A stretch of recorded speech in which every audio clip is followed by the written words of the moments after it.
When you get into a spot of bad publicity, one thing that you say in your videos and also advise clients is to never say no comment. Why is that?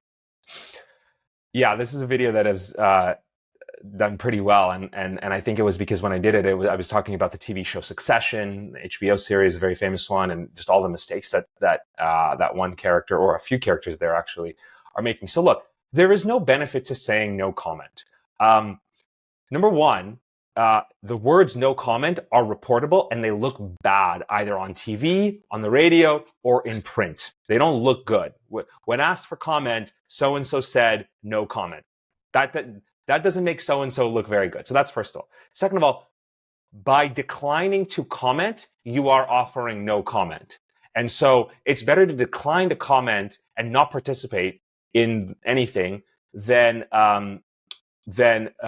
saying the words no comment. And number three, hopefully, depending on the scenario, you have a better answer than declining to comment. Now, sometimes, yeah, you don't want to get involved. It is absolutely a valid strategy to not respond to a particular media inquiry. 100% that is valid. And depending upon the scenario, you might not want to respond.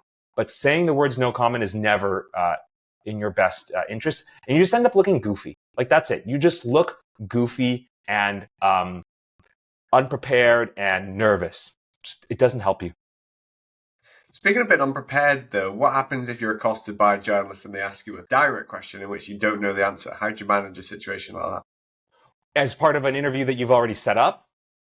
Both. We can have interview already set up and then in a very sort of structured environment, but also what happens if you're accosted on, say, the middle of the street as you're doing your shopping? Yeah. So look, the people that I'm working with, they're generally not being accosted in the middle of the street. They're not, they're not Taylor Swift. The people who get accosted in the middle of the street are primarily celebrities.